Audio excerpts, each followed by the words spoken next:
Welcome to Smash Fiction, the podcast where I try to sound the smartest and bestest and most noological in conjunctivation with being the funnest hoster and judgment dealership. This week, Hiccup Haddock versus Newt Scamander.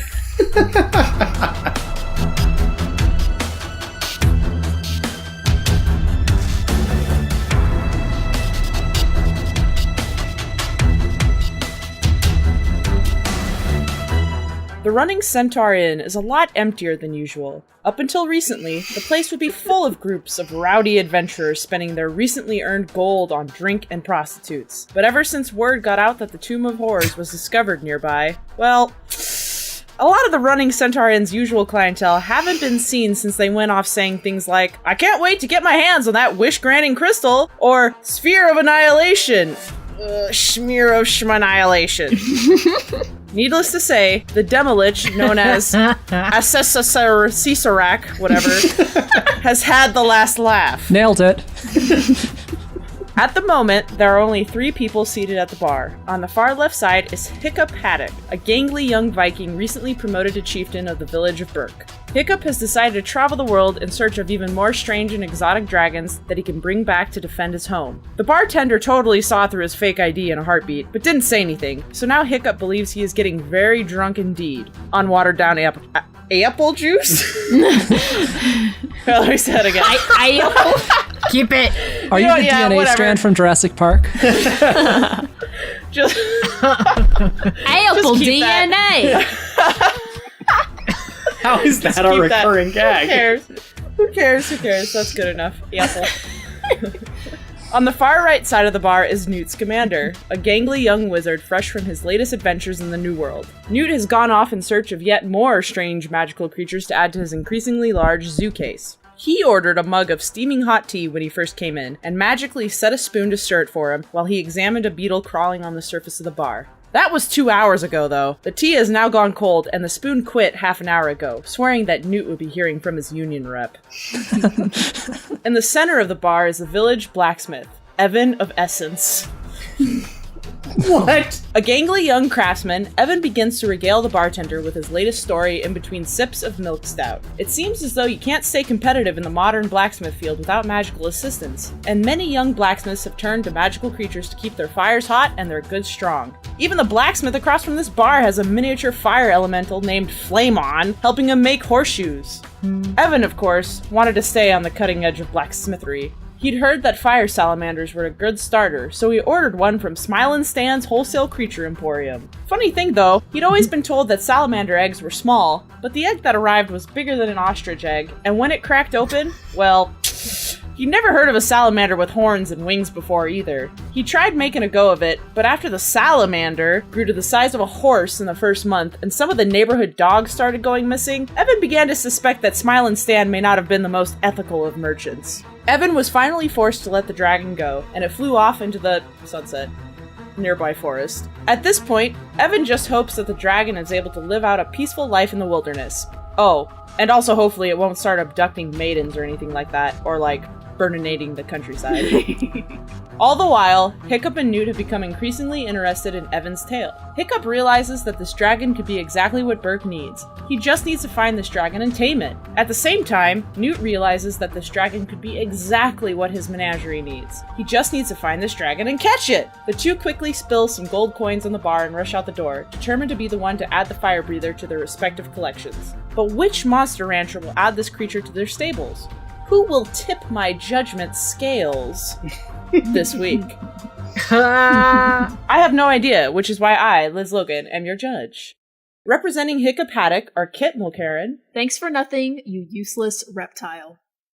Oh, I'm sorry. Is it my turn to go? I was just talking to my lizard. And Dan Mulcairn. Thank you for summing that up.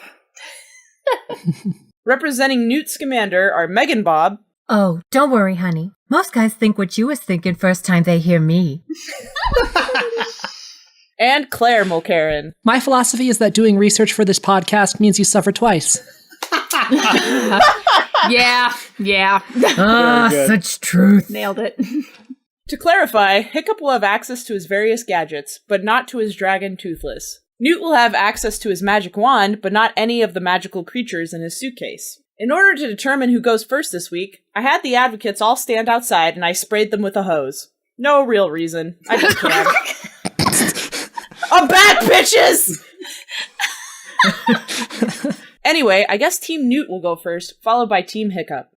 Newt Scamander has tamed magical creatures that, even in their darkest fever dreams, the Vikings of Berk would not be creative or cruel enough to even fathom. Let's start off with, I'd argue, one of the most incomprehensible scary monsters in any work of fantasy fiction, the Obscurus. Born from the self-loathing of a wizard who represses their magical abilities, an Obscurus is a manifestation of pure hatred and destruction, a living telekinetic storm that can rip through a skyscraper like a wave destroying a sandcastle. Newt is able to talk an Obscurus down from a killing rampage and make it into a friend, not once, but twice. Once in the Sudan with the unnamed girl, and once in New York with Credence. By the time the one in New York was eventually put down, it had left several New York City blocks in utter ruins. Everyone thought that the magical world would be exposed to the no-mages, but who comes along again to save the day? That's right, Newt Scamander. He called in a favor with another magical beast of his that he had tamed earlier, a kaiju-sized, six-winged titanic bird that makes storms wherever it goes. To the Native Americans, this was the mythical Thunderbird. To Newt Scamander, this was his buddy Frank. But this is a match about dragons, so let's talk dragons. During World War I, the Ministry of Magic tasked Newt Scamander with attempting to domesticate Ukrainian iron bellies for use in war, and let's be clear here, the dragons of Harry Potter are not the same thing as the dragons of Berk. The original book, Fantastic Beasts and Where to Find Them, has a danger scale of 1 to 5 for all of the monsters within it. Whereas Category 1 or 2 monster is something relatively harmless and easy to domesticate, a Category 5 monster is described as a known wizard killer, impossible to train or domesticate. All the dragons in this book are considered Category 5 monsters, and Ukrainian iron belly is the largest and most dangerous of all of the 10 species of dragons listed in the book. It's over 60 feet tall, it weighs over 13,000 pounds, and its breath weapon burns at 3,560 degrees Fahrenheit, which is 16 times hotter than boiling water and 2 to 3 times hotter than the average bonfire. Despite all of this, Newt Scamander was indeed able to consistently train and control multiple individuals of the species. However, the Ministry of Magic later abandoned their plans to use these dragons as weapons when they kept eating people who weren't Newt. With a more easy-to-domesticate animal, Newt would have probably been able to write down and pass along his techniques because they would have been simple and straightforward things that almost anyone could figure out with little training. But clearly, this was not an easy-to-domesticate animal. Shame it wasn't something really easy to domesticate, like a dog or a horse, or perhaps something even easier like one of the dragons of Berk,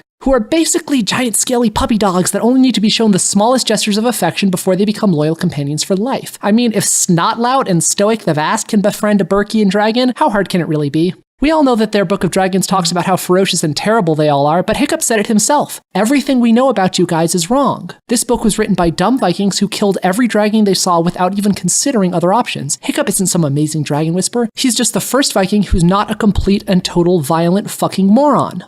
But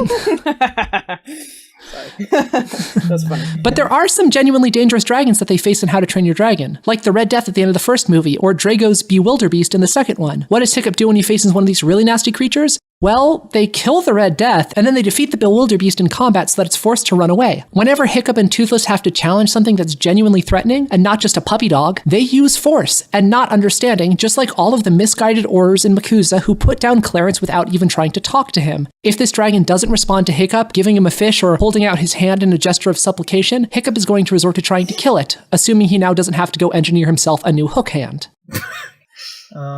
Newt befriends a staggering variety of fantastic beasts. That would be impressive if we were just talking variety, but the key here is that he deals with stuff Hiccup couldn't imagine or ever plan for. The Akami, a winged snake that expands and contracts to the size of the space it has to occupy. The Arampant, whose massive horn explodes on impact. The Demiguise that can turn invisible. The Thunderbird that can fly and cause massive storms and has a beak that could rip your head from your shoulders. Then there's the Nundu, the spiky poisonous lion that's considered untamable and have never been successfully subdued by less than about 100 wizards working together. In Harry Potter, it takes 10 wizards to stun a massive dragon. Newt has one of the most dangerous and deadly creatures imaginable in his suitcase zoo. And you think he can't handle a single dragon? And those are just the creatures covered in the film. In the book, Newt also details 10 separate dragon species from different regions, including the Chinese fireball, the Peruvian vipertooth, and the Ukrainian iron bellies that Claire mentioned earlier. Newt's got lots of dragon experience, dragon studies, and dragon buddies.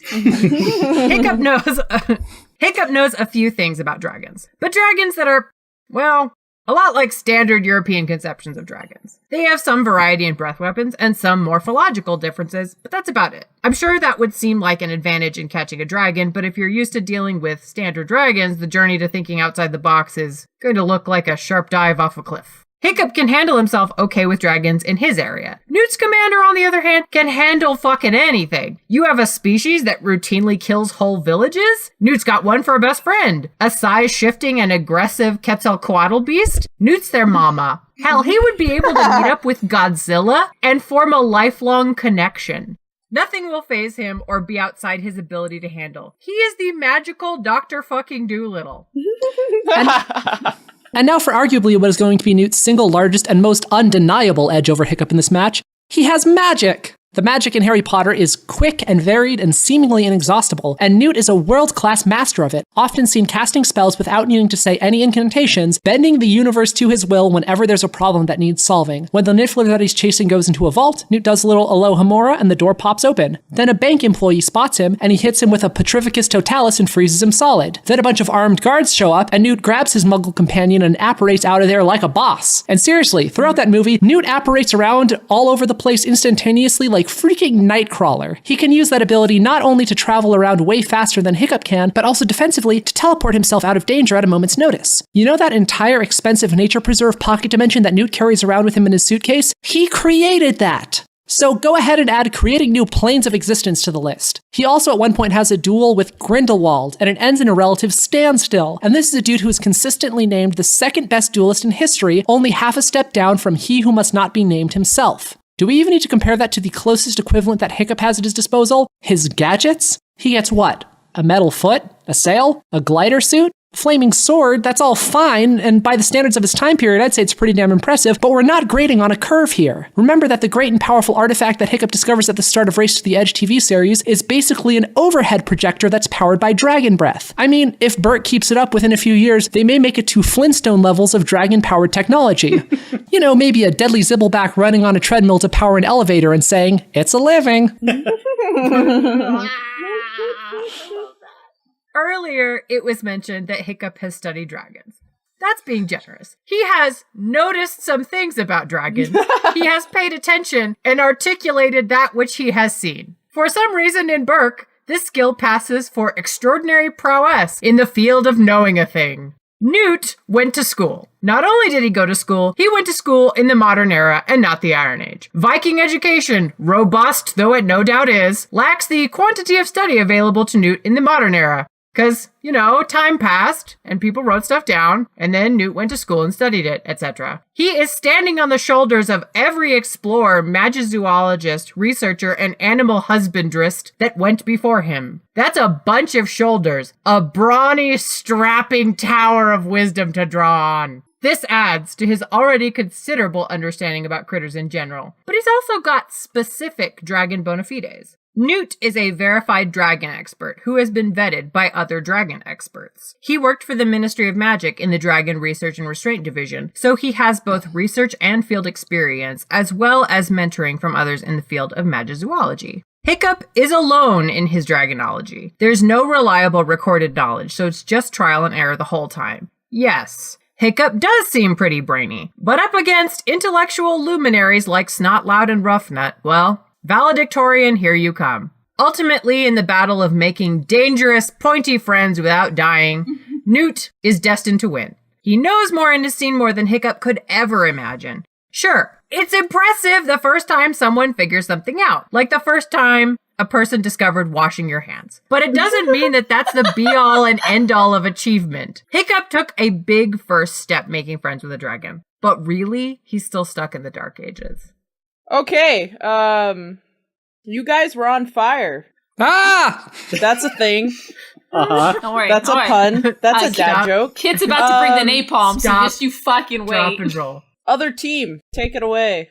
Hiccup Haddock is the greatest dragon master his world has ever seen. He's been charming dragons literally since he was a baby, when a stormcutter dragon broke into his home and ended up playing with him instead of, eating him. Despite being raised in a community where he was taught from birth to hate, fear, and kill dragons, Hiccup's natural instincts when it comes to these creatures runs so deep that he was able to connect with the injured Night Fury he would later call Toothless, and decided not to kill him. This despite the fact that 1. Toothless was helpless, and 2. Killing this dragon would be a huge boost for Hiccup's diminishing glory, which he had been obsessed with basically since the beginning of the movie. But he didn't do it because he had a deep well of empathy for Toothless, which accurately allowed him to see him as something other than a mindless beast. Hiccup is an unparalleled genius when it comes to dragons, which is an even more impressive feat considering the culture he comes from. The Vikings of Berk have been hunting dragons for generations, but it turns out they had just been enveloping themselves in centuries of misinformation. After spending enough time with Toothless, Hiccup realizes, quote, "Everything we know about you is wrong."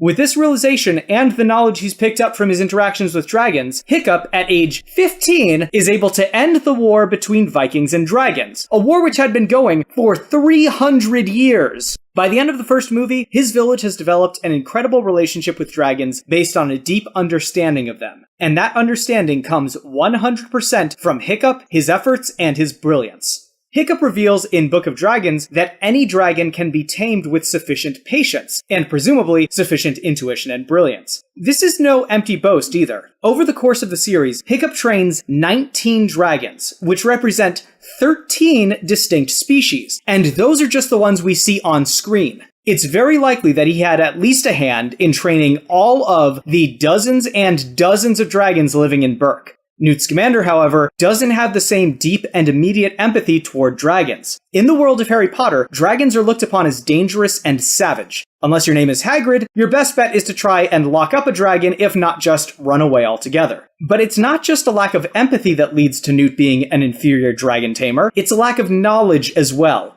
Newt's textbook, Fantastic Beasts and Where to Find Them, only lists 10 dragon species, and they only get a single paragraph each. Hiccup develops a thick-bound book where each dragon gets pages and pages of descriptive text. But in Fantastic Beasts, the entirety of all dragon species gets 7 pages. There's literally more information on dragons in the D&D Monster Manual than in Fantastic Beasts. True that.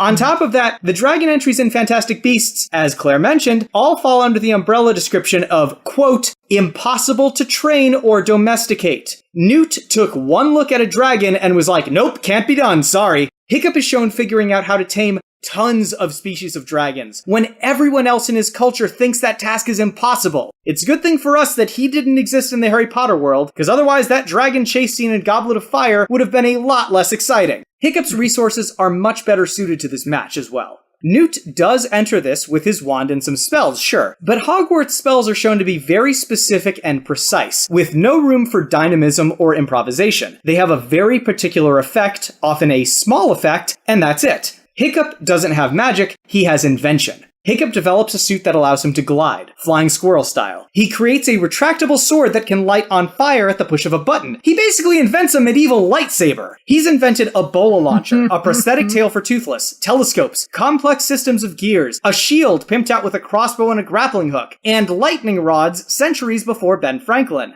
Much of this gadgetry is created or modified on the fly with minimal tools needed. But it's not like Newt can sit down and develop a new spell in the same way during this match. The edge for versatility and flexibility definitively goes to Hiccup.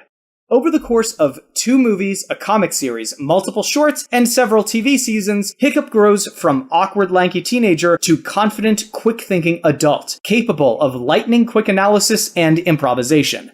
The interesting thing is, he shows a lot more consistent, lasting character growth over this time than you might expect from a children's cartoon character. One of his great strengths is his ability to learn from his mistakes, and given how much material he's appeared in, he's made a lot of mistakes, and has learned from all of them. Any flaws or errors he may show in an odd episode of the show or moment of a film represent weaknesses that he has learned and grown from, and no longer has. Newt, on the other hand, still has a lot to learn.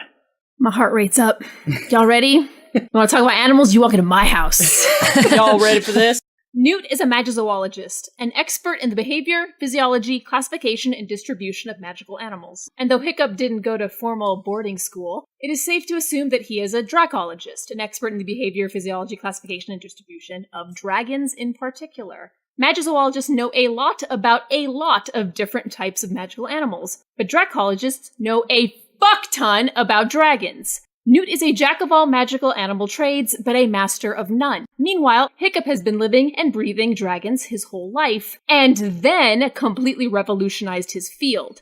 Yes, Newt has studied dragons, but not even as much as he studied some of the other of the myriad magical creatures out there. It's like Dan said. In the textbook that Newt wrote, all of these Harry Potter dragons are considered impossible to train or domesticate. Are they, Newt? Or does the wizard patriarchy simply view these magnificent creatures with the same closed eyes that the people of Berk once did, before Hiccup came along? I'm sure our opponents are going to try to lean on how they've got magic, and yes, magic is super cool, but in the Harry Potter verse, witches and wizards often become so reliant on this way of life that when they come across a situation their magic can't fix, or if they lose their wand, I mean, unless you at Dumbledore's level, which Newt ain't, they basically turn into fish out of water. If Newt's suitcase latch kept coming open, why didn't he just get a regular lock? Seriously, everything is magic to these people to the point where they probably can't wipe their own asses without a cleaning spell. The cleaning spell is probably Tergeo, if you want to get all Harry Potter nerdy up in here, and I think we do. But wait!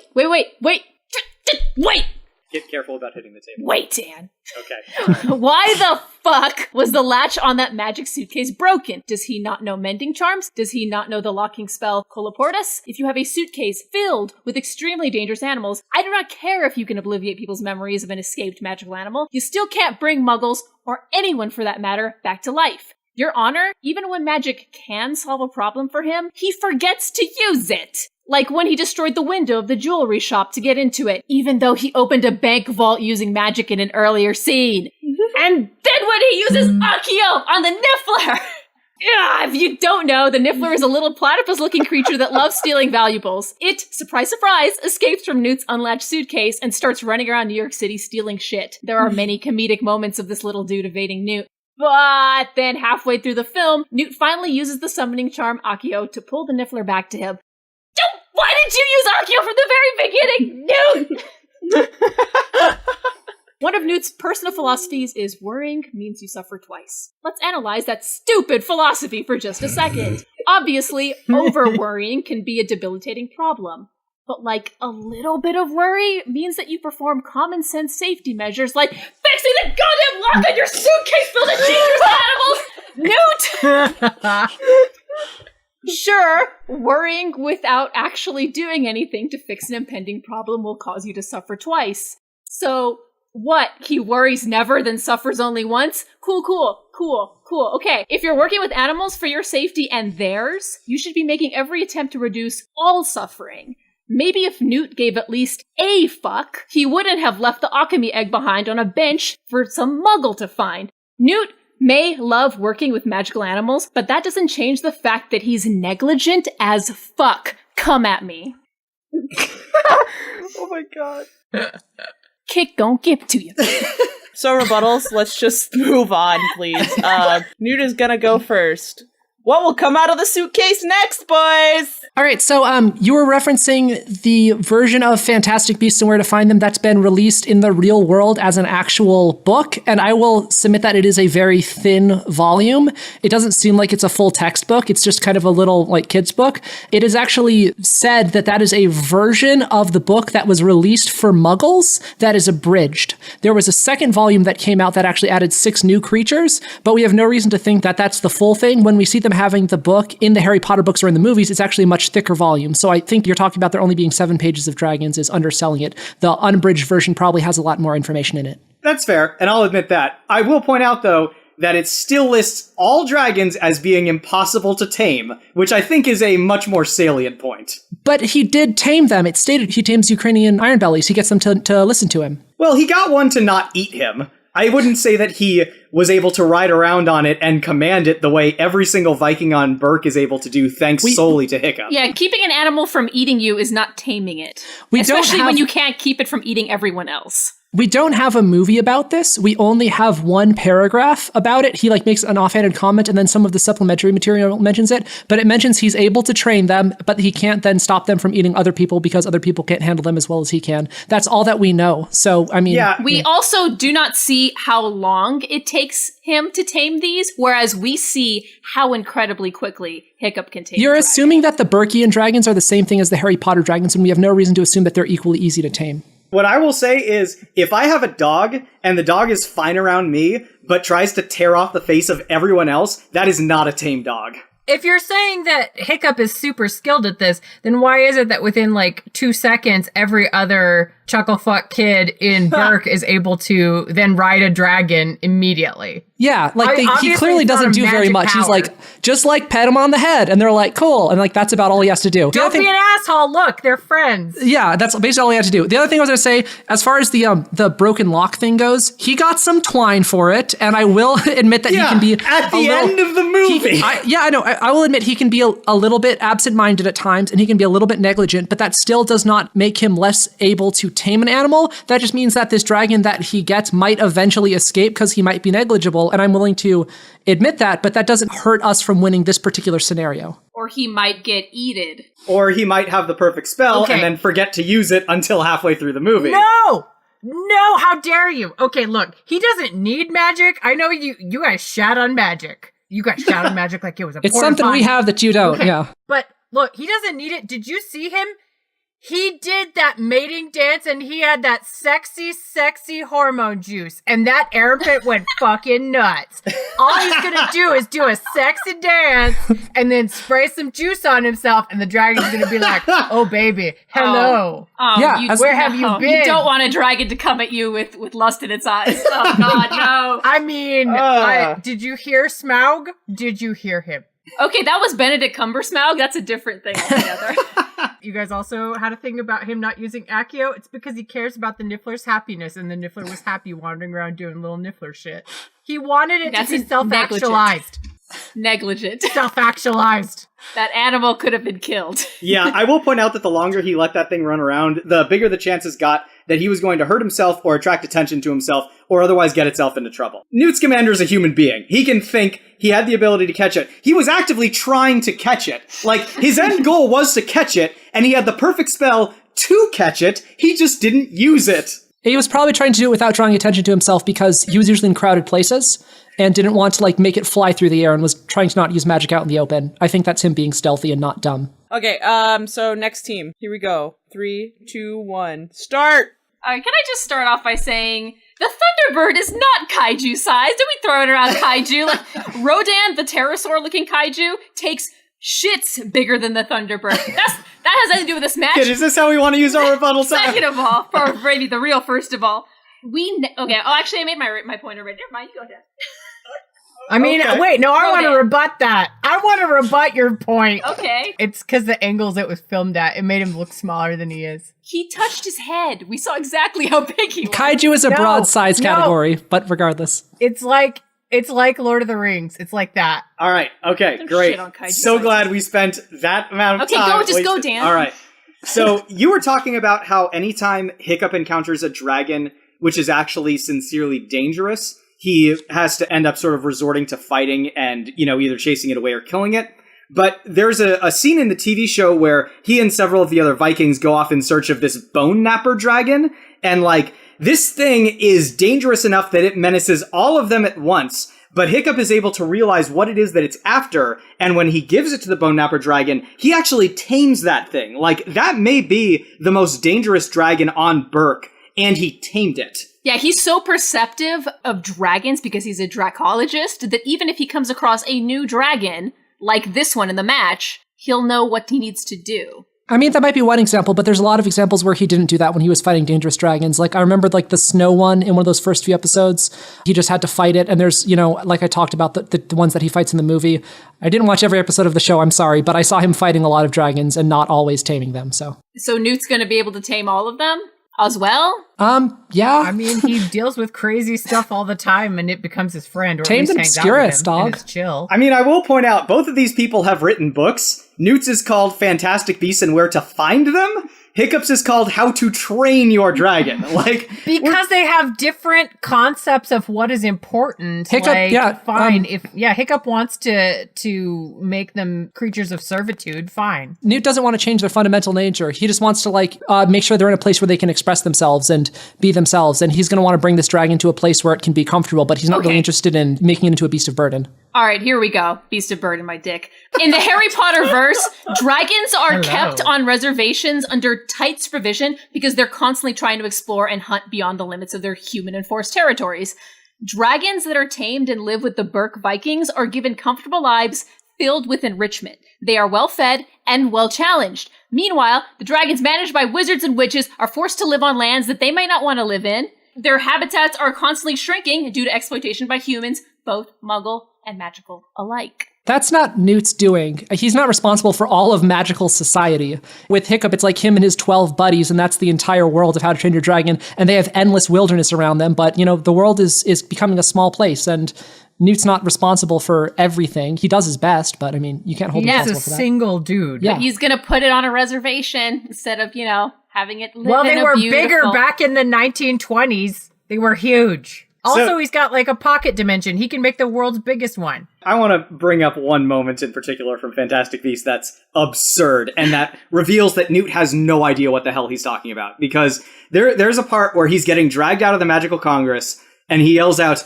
"Please don't hurt my creatures. They aren't dangerous." Really, Newt?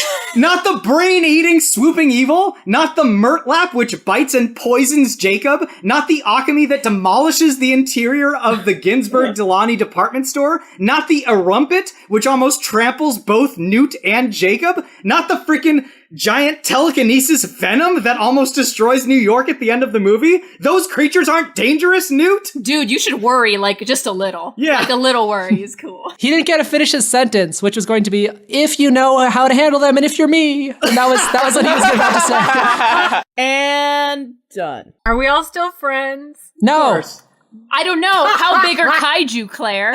It is a broad-sized category. You saw Shin Godzilla. You remember when baby Godzilla comes out of his the water Remember, the first time? He was about the same size as that. What's the word you said before Godzilla? I said I don't remember. There was a lot of words I said before. Hey! Enough! Extinguish your Can't have nice things. fire breathing. Miles, Hey, what's up? cue the lightning round! Yes. Here it is.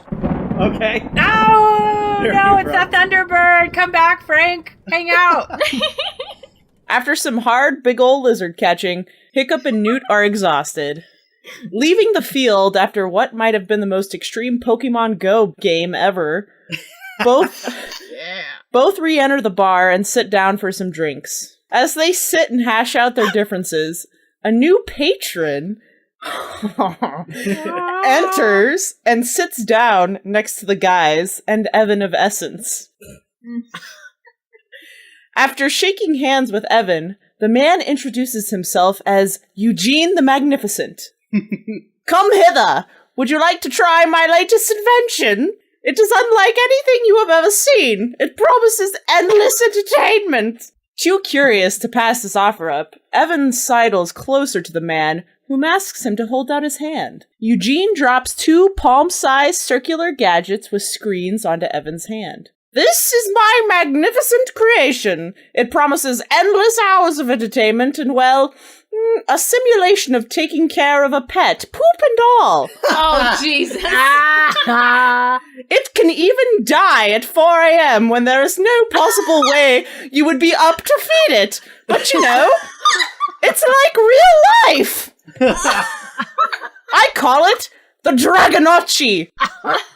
You start with a dragon hatchling and have to raise it to full size." Right after Eugene the Magnificent says this, both Hiccup and Newt slowly and dramatically turn their heads toward each other, and then immediately tackle Eugene and Evan to get their hands on the Dragonocchi! After an intense stare down, the combatants have found their next competition. Who can successfully raise their virtual dragon? So, what is your baby virtual dragon's name gonna be? What kind of cool tricks will you teach to fight each other on the entertainment battlefield. I don't know, just what is your fucking thing gonna do? How will you make sure you feed it on time? What's your schedule gonna be like? Because, you know, you're now a busy parent. Are you gonna take it to school? Like, who's gonna pick up the dragon, you know, after music class? And why are you a better virtual parent than your counterpart? Since Newt went first, Hiccup is going to go now. So bring on that animal stuff. Obvious name? Drag gon' give it to you. Oh my god. all one word. Yeah, one word. No spaces. Obviously. Tricks. So, Hiccup is really good with gadgets. Given enough time, he's totally gonna hack this device and set up his little Dragon Gachi to link up and battle with other Dragon Gachis and maybe hail a lift and, like, it can order takeout when he wants takeout and, like, maybe even check on Tinder if Astrid ever leaves him, you know. Or it's basically, he's gonna hack it so it replaces all the phone apps. So it's like you have a pet that also functions as your phone. That's a pretty good trick. In terms of how he's going to remember to feed it on time, he's actually going to set up a gadget that will automatically press the feed button whenever the Tamagotchi gets hungry. So kind of, I'm envisioning it like that cat food machine from Back to the Future, or the dog food machine from Back to the Future, rather. Yeah, also, automatic poop removal, because it would be negligent to let the animal live in its own filth. Yeah. So don't worry, that's automated soon. And we're kind of moving into what makes Hiccup a better parent than Newt. And, like, we know that Newt is going to put this thing in his backpack, the one that has, like, the broken zipper and the hole in it. And like, he's probably going to lose it on the Hogwarts Express, like, 10 minutes into having this damn thing. Yeah, one of those chocolate frogs is gonna run away with it. And Exactly. then who knows, there's a whole fucking movie based around getting his fucking Dragon Gachi back. Hiccup makes a prosthetic tail for Toothless, and we know that, you know, he was trained by the blacksmith who made his, like, weird kind of high-tech prosthetic leg for him. So I think Hiccup is actually going to be the best parent because he's going to make a completely new mechanical body that the Tamagotchi will sit in and be able to control and, like, walk around in the real world like a real boy. Yeah. So he's just gonna, like, Pinocchio his Tamagotchi son. And that's why he's the best parent. It's gonna be an Edie situation. Yeah, exactly. But not sexy. That's weird. Why not sexy? Why you always gotta cross these lines, Claire? Why? Don't kink shame the Dragon Gachi. Why is that even a sentence? Stop. Fine, it'll be a gross mechanical dragon with boobs. How's that? No, this is worse. I regret everything. So do I. Okay, moving on quickly. Team Newt, please don't tell me about your boob robot dragon. Hold on, I may have to erase a sentence here. Claire, shit, get rid of that. Yeah, I think that when he got it, for entering the name, he was trying to write in Porpentina, but he hit the device's character limit, so it just became Porpin. Cute. Because, you know, these old things, you can only have like a 6-character name or whatever. So yeah, so he has Porpin the dragon. For tricks, I think that Porpin is going to learn how to, like, boil the kettle for tea because obviously still kind of little and probably likes tea a lot because it smells good. Also going to learn how to give pets back to its human. So, like, whenever you pet Porpin, Porpin will pet you back. And then he'll start off just like, you know, like sometimes when a cat tries to, like, pat you to go, hey, you're a good not a cat. I don't want your cat. Also, he's going to do some cool magic to make the habitat massive. It's just going to go on forever. He was going to maybe try to do shared custody with Jacob and Queenie. Like, Jacob was going to try and feed it pastries, and Queenie was going to try to read its mind, and both were going to have pretty limited success since it's a little, you know, device. But then, much like in the movie where they turn water glasses into animals, Newt's going to use his transfiguration. This is very similar to what you're going to say. I was going to say to turn his into an actual dragon. Yeah. See, there you go. But it was still going to have, like, the TV screen on its tummy. Yeah. And, like, little buttons on it. And it's not a sexy dragon. I don't know why you would say that. No. I never had the idea that it was. So you just made a dragon Arnim Zola, basically, with, like, the tummy TV. Yeah, man. Yeah. You know, so he can, like, look at whatever's going on in his tummy. You know, probably some foods. But it's like a representation of food. No, because it's like a representation of food. So it's like an 8-bit version of a cupcake. And then it just looks at its own tummy and goes like, oh yeah, I ate that cupcake. It was great. And then to feed it on time. So Newt has a lot of options. So there's going to be a magic spell timer in place, obviously. On top of that, also, there's a lot of animals in the zoo suitcase. The zootcase? That are night-based creatures. And then he also has the demiguise, which is a precog. So the demiguise will probably be the like backup, and then the thing that will just be there to let him know, hey, it's nighttime, you should probably wake up and feed it, is the moon calves. So the moon calves will just make their soft, gentle bleats, and Newt will go, oh, that's right, and then roll over and be like, hello, Porpin, here, have some noms, have some cupcakes. Okay. This is where I fly away and spend some time with Benedict Cumbersmaug. So maybe we'll make some eggs Benedict. Maybe I'll pick out a new cummerbund for him to go to the party. Is this dirty? I can't tell. I don't either. His name is just Naughty. Okay, I'll be back. So yeah, what'd you guys think of rewatching these things? I just want to say, like, that TV show, the Race to the Edge TV show, is confusingly bad. Yeah, it has like some Beast Wars level computer animation for one thing. No, not that. I just meant more of the writing. Like, watching it, I was just like, it felt like I was like being gaslighted by the show. I was like, do I not like TV? Like, that was what it felt like. Because it was sort of thing that, like, a lot of the jokes sort of seem to work on a very basic mechanical level in a very obvious, predictable way. And it was the sort of thing I'm like, am I just dead inside? Can I not experience joy? Like, yeah. Oh my God. Like, How to Train Your Dragon is one of those few DreamWorks movies that kind of like rises above their normal mediocrity molasses. Yeah. But that show is very deep in that molasses. Yep, it's like, come on and play. The molasses is fine. Yeah, exactly. I don't know why it's molasses, but it's definitely molasses. I wasn't expecting much from that show, so I guess I didn't really care. But like, what I was expecting a lot from was Fantastic Beasts, and literally the only good thing about that movie is the aminals. No, Jacob is great. Oh, okay, Jacob's no, you're great. right. I like excuse me. too and stuff, The Muggle. Yeah, The Queenie's Muggle. great. It's a little unfortunate that Queenie is more interesting than the actual lead female. Yes. Yeah. Oh, she's a kind of absolutely. block of wood. Yeah. Yeah, rough. And I feel so bad for all of the actors in it because that is a script looking for a plot. Yeah. Kinda That takes movie its is time. rough. You know what surprised me, though? I'm currently reading Harry Potter and the Cursed Child, finally. Yeah. And I'm actually liking it way more than I thought because so many people have been, like, ragging on it.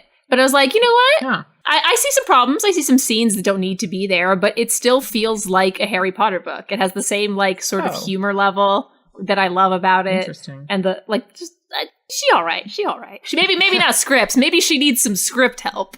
I actually like Fantastic Beasts better than any of the Harry Potter movies, just because I think it works better on its own as a story. I never felt like I was missing something or experiencing a watered-down version of another story. Well, I mean, yeah. It was good to know this is the first time this character has appeared in something, and these are all of the lines that they have. This is the full, like, you know, and they're being written for this medium, and I enjoyed that a lot. Yeah, I still wish it had been a good movie, because I kind of don't really think it was a good movie. I enjoyed it, actually. I mean... Yeah. Fine, you know, wish upon a star, Dan. Yeah. Apparently that's too much to ask from my I give it like a B. I think it's fine. I give it a B-. It was pleasing enough. I mean, the Niffler was great. I'd give it an NA because I didn't see it. Great. Nor did I It's a see rental. How to Train Your Dragon, so I am team neutral. So after careful consideration, both fought very well. Good points brought on either side. My heart rate's up again. Oh no! Give it to Kid, I'm afraid. No. Okay. My heart's gonna explode. I gotta say, due to the absolute strength in examples and the pointing out of utter incompetence, I gotta give it to Hiccup.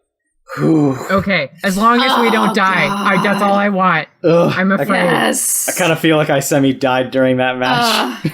You guys were hitting me with some Avada Kedavras. Yeah. I mean, have you're never wrong, heard but- Kit just be so apeshit. I love that. You guys definitely had a lot more fire than we did. Yeah, well, dragons. I mean, to be fair, you guys did too. Like, you pulled out some shit about his work with dragons. I was like, okay. Yeah. Dig deep into your animal knowledge, Kit, and your passion for animals. Oh, God. Well done, you guys. It was. It's always a pleasure man. going up against your nonsense. Well done, ye. Over to Twitter. Thank you to Hayden Reynolds, Rafael Medina, Cosplay Feed, and Florian for all your retweets. And on Tumbles, thank you to Pizamon on Tumblr. On Facebook, thank you to Andy Hunt, Jeffrey Ketchum, and Robert Ramsey. We also wanted to thank our featured patrons this episode, who were Evan of Essence Stanley and Eugene the Magnificent Show. Is that what you called him? The Magnificent. I mean, Eugene's pretty magnificent. He is pretty magnificent. Also, I apologize profusely if I mispronounced your last name. Yes. I'm guessing that it's Joe.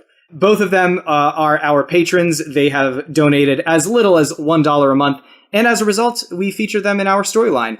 But there's another patron that we need to thank, and that patron is Sam Ruiz, who dictated this match. He has been our patron for more than 3 months at the $10 level, and as a result, he got to send us a list of matches that he was interested in seeing. We worked with him on one of them, and the result is this one. And he even supplied us with the brilliant idea of the lightning round, which Liz was very excited about when she heard it. I want to mention very quickly that the latest episode of The Math of You features yours truly, where I talk about progressive rock and 80s cartoons and a bunch. The Math of You is a very excellent podcast hosted by the very excellent Lucas Brown, who was our guest on Splinter versus General Iroh.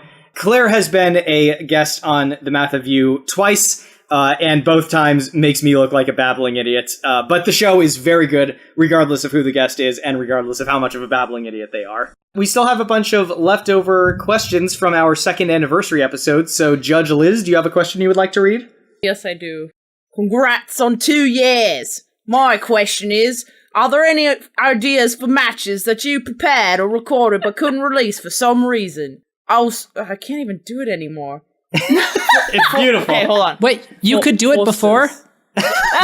Wow! Burn! The dragons are done! Stop! Oh, God. Claire, where did you get all that fucking napalm? Jesus. That's not a knife. This is a knife. Foster's. There you go. Oh, wow. There's your bad accent.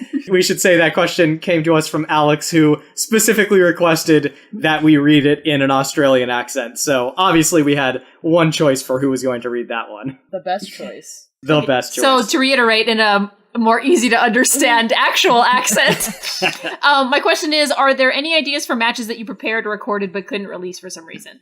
We did occasionally have to call an audible a couple days into a match. Like, we were going to do Plastics versus the Heathers, and then I watched the movie, and they're only in, like, the first 15 minutes, and then none of the rest of the movie's about them, and you don't really see them do anything. And so we decided to switch that one to Christian Jewels, which were another similar click from a similar movie. And the other one I thought was we almost lost the April Fool's Day episode. Yes. Thankfully, guest host on that one, Tim, managed to catch all of it, so that's he where we had got a it from, and backup why his saved. mic sounds better than everyone else in that episode. Oh my God. Yeah, thankfully, we haven't lost an episode or anything, at least not yet, and this is the sound of me knocking on a table very hard. We've had some scheduling snafus, and we've had to, like, reschedule stuff. Sometimes we've had to reschedule the day that we were anticipating having to record, but we've never had to completely, like, trash or miss an episode as of yet, so We're waiting. We're waiting for the horrible day. I don't even know what we would do. just die. Yeah, throw ourselves we in the would fire. just Burn that let bridge when we come go. to it. Or Yep. I guess maybe we would re-record it because we'd already done all the research and written it. So I don't think we would I think we would come back and do it again. Yeah, rather than let that go to waste. I was wondering if, would we switch judges just to make it, so there's actually a point? Yeah, Yeah. that would be tough for us to do. Yeah, I don't know, man. Yeah. So Oh man, anyway, I would rather do it again, potted even so, just because I'd be like, no, those hours, my brilliant witticisms, those are getting recorded. Yeah. to reiterate, Yeah, exactly. I hope that's not too Just unpleasant. to Kick hear. a door, please, whoever. Wait, who? Alex asked this? yes. Yeah, go kick a door. Thank you for listening to Smash Fiction. Next week, River Tam versus Lilu.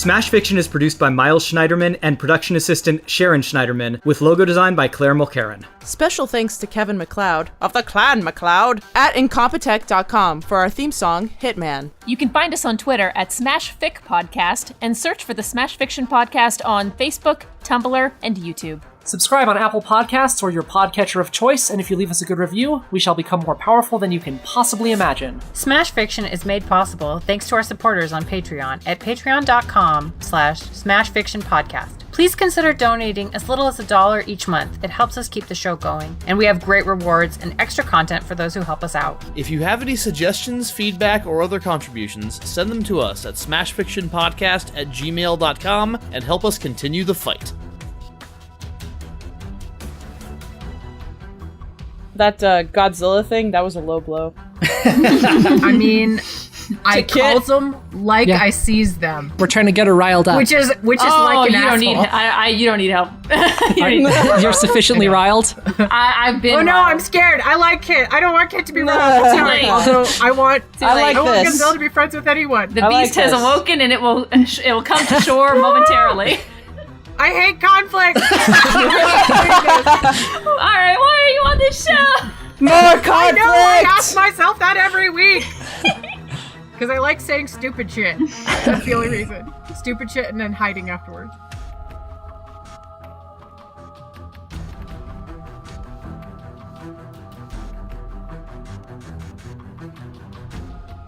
Zootcase fry it. Yeah. Cast a fucking mending charm. That should have been the name